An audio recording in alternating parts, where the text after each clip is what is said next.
Great, so let's talk about why is the Gayatri Mantra so powerful? What is the Gayatri Mantra? How to pronounce it, word for word, what does it mean? And kind of like the whole story here, okay? Because for me, the Gayatri Mantra is so important because we use it in our teacher training as like our fundamental mantra. Everyone learns it and everyone uses it, optionally of course, but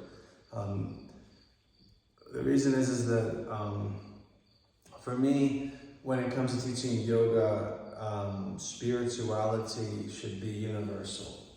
In other words, I don't like go teaching yoga classes and talking about Krishna, for example, or talking about things that might create some psychological, timidity, or some fear, really, because of lack of understanding. Anything could happen when you start throwing around names of specific deities and things like that. That could then all of a sudden people be like, well, that's against my religion.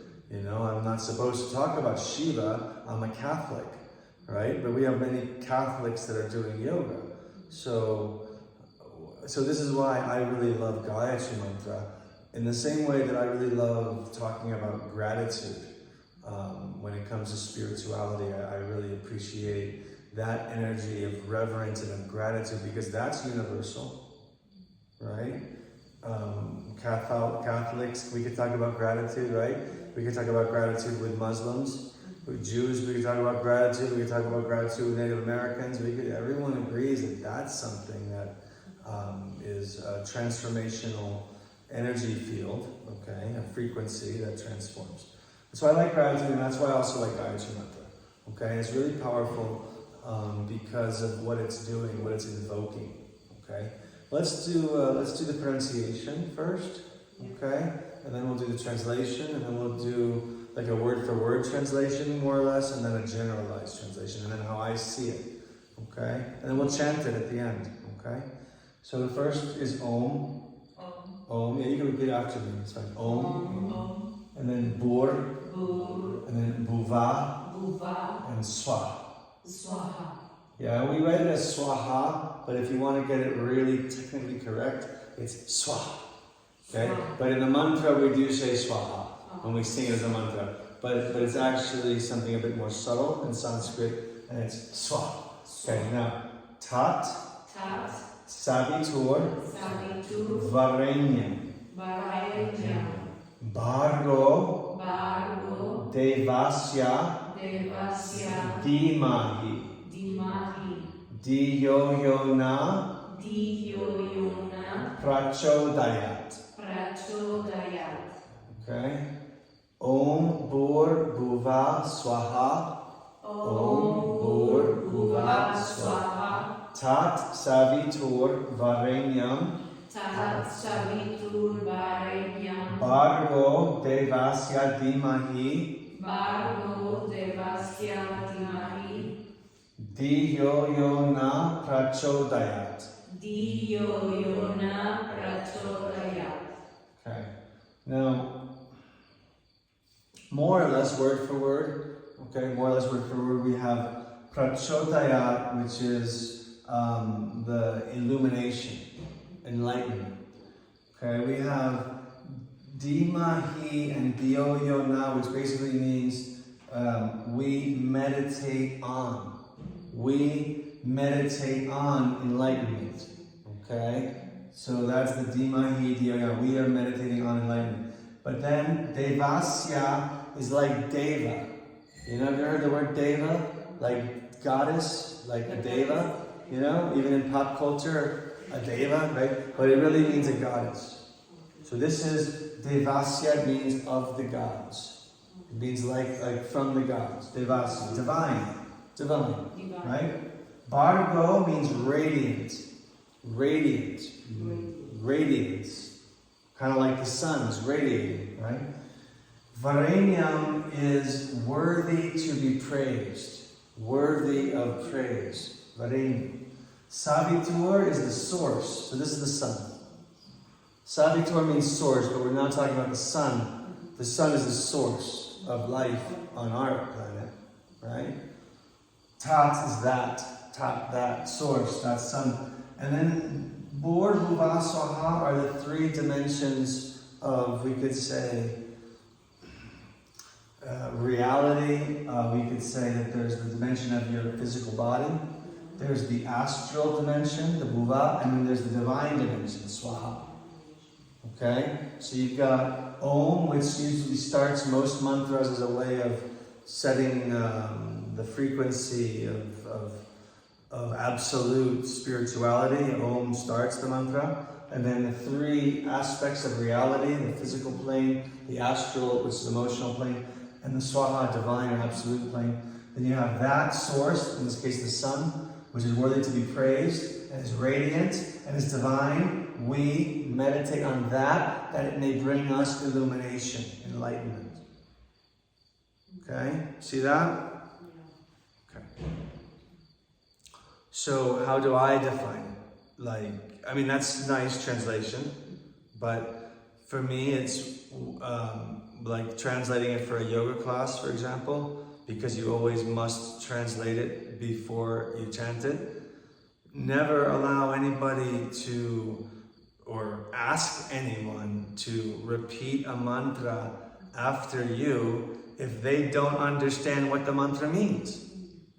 Because that's just, talk about making someone feel uncomfortable, and maybe they know the power of words, and that mantra actually means suggestion, just so you know that.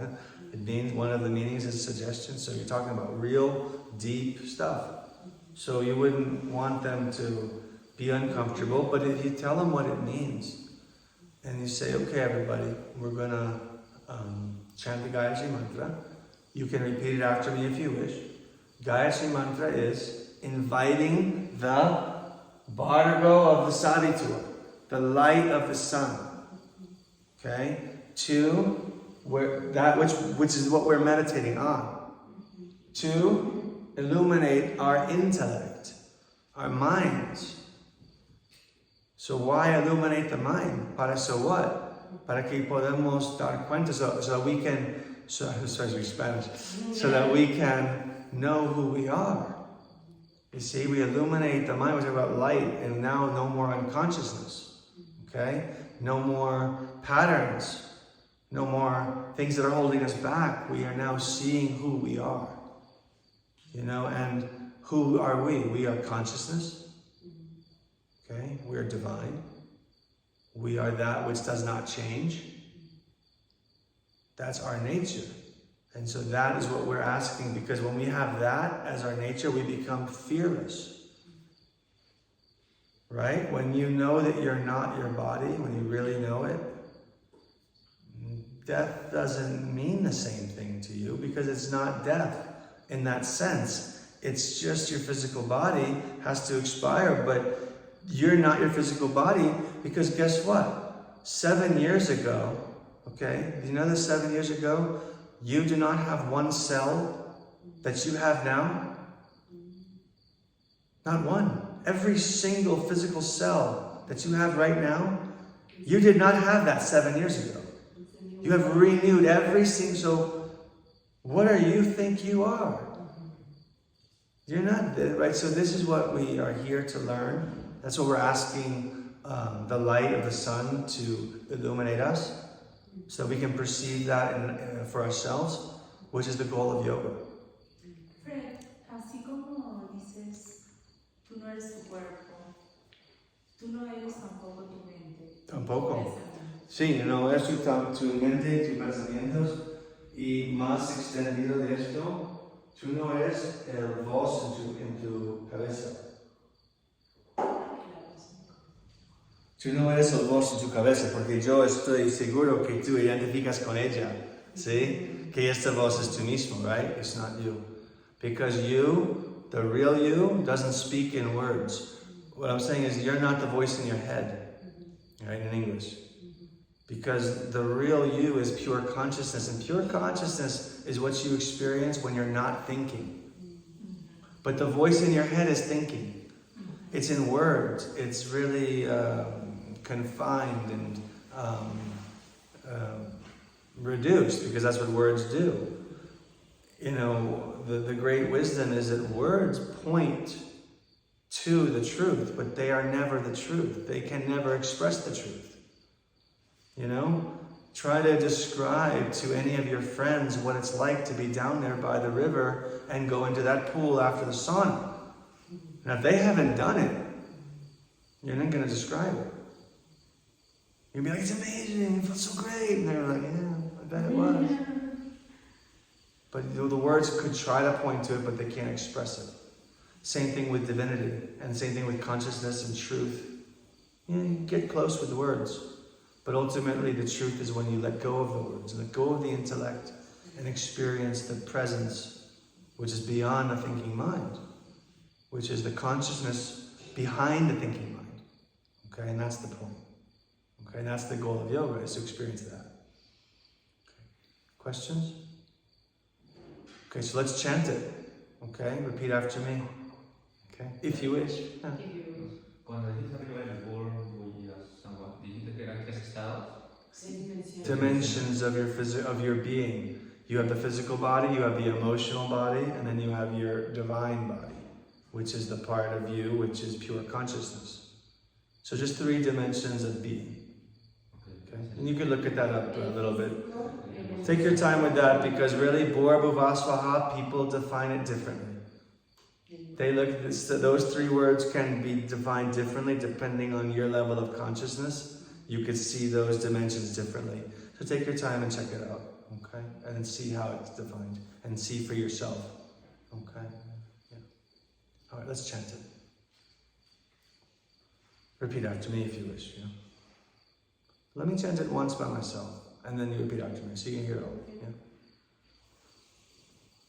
Om Bhur Bhuva Swaha Tat Savitur Varinyam Bhargo Devasya Dhimahi Dhiyo Yona Prachodayat.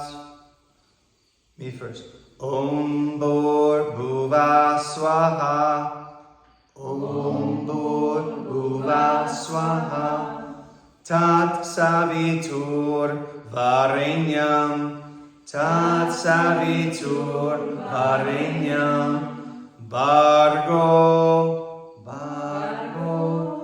Devasya Dhimahi Devasya Dhimahi Dhiyo Yona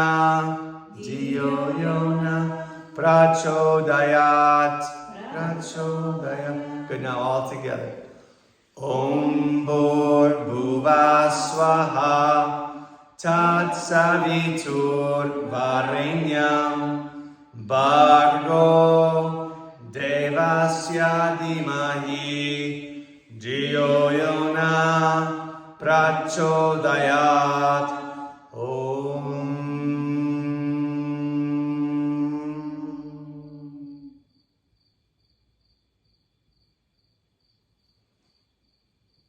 That's the Gayatri Mantra.